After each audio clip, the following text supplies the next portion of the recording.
ಓಂ ಶಿವೋಹಂ ಓಂ ಶಿವೋಹಂ ರುದ್ರನಾಮಂ ಭಜೇಹಂ. ಹಿಂದಿನ ಕಾಲದಲ್ಲಿ ಕಾಶಿ ಯಾತ್ರೆ ಮಾಡಿದ್ರೆ ಅತ್ಯಂತ ಪುಣ್ಯದ ಆತ್ಮ ಎಂಬುದಾಗಿ ಅವರನ್ನು ಗುರುತಿಸಲ್ಪಡ್ತಾ ಇದ್ರು. ಜೊತೆಯಲ್ಲಿ ಯಾರೇ ವ್ಯಕ್ತಿ ಕಾಶಿ ಯಾತ್ರೆಗೆ ಹೋಗಿದ್ದಾನೆ ಅಂದ್ರೆ ಅವನ ಅಂತಿಮ ದಿನಗಳನ್ನ ಎಣಿಸುವಂತಹ ಸಂದರ್ಭ ಅದಾಗಿತ್ತು. ಯಾಕಂದ್ರೆ ಯಾವುದೇ ವಿಧದಂತಹ ಒಂದು ಟ್ರಾನ್ಸ್ಪೋರ್ಟೇಷನ್ ಇಲ್ಲದಂತಹ ಕಾಲದಲ್ಲಿ ಸುಮಾರು 3 ತಿಂಗಳ ಕಾಲ ನಡೆದು ಕಾಶಿಗೆ ಹೋಗಿ ಆ ಪರಮೇಶ್ವರನ ಸನ್ನಿಧಿಯಲ್ಲಿ ತಮ್ಮ ಆತ್ಮವನ್ನು ಸಮರ್ಪಣೆ ಮಾಡತಕ್ಕಂತಹ ಒಂದು ಜೀವನ ಶೈಲಿ ನಮ್ಮ ಭಾರತೀಯ ಹಿಂದೂಗಳದ್ದಾಗಿತ್ತು. ಆಗ ಪ್ರತಿಯೊಬ್ಬ ಗ್ರಾಮದ ಎಂತಹ ಹಳ್ಳಿಯವನಾದರೂ ಸಹ ಅವನ ಆತ್ಮ ಕಾಶಿಗೋಸ್ಕರವಾಗಿ ತುಡಿತಾ ಇತ್ತು. ಇಂದಿಗೂ ಸಹ ಭಾರತೀಯರ ವಿಶೇಷವಾದಂತಹ ಪರಂಪರೆಯಲ್ಲಿ ಕಾಶಿ ಯಾತ್ರೆಗೆ ಅತ್ಯಂತ ಶ್ರೇಷ್ಠವಾದಂತಹ ಸ್ಥಾನ ಇದೆ. ಹಿಂದಿನ ಕಾಲ ಅತ್ಯಂತ ಕಷ್ಟದ ಕಾಲ.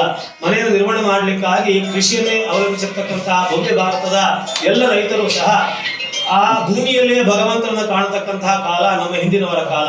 ಹಾಗಾಗಿ ಕಾಶಿಗೆ ಹೋಗುವುದಿರಲಿ, ಕನಿಷ್ಠ ರಾಮೇಶ್ವರಕ್ಕೆ ಹೋಗುವುದು ಅಥವಾ ಬೆಂಗಳೂರಿನಲ್ಲಿರ್ತಕ್ಕಂತಹ ಒಂದು ಗವಿಗಂಗಾಧರೇಶ್ವರನ ದೇವಸ್ಥಾನಕ್ಕೆ ಭೇಟಿ ನೀಡುವುದು ಸಹ ಕಷ್ಟದ ಕಾಲ ಅದಾಗಿತ್ತು. ಹಿಂದೆ ಒಂದು 30 ವರ್ಷಗಳ ಹಿಂದಿನ ಪರಿಸ್ಥಿತಿ ನಮ್ಮ ಜನಗಳ ನಾನು ಹೇಳ್ತಾ ಇರ್ತಕ್ಕಂಥದ್ದು.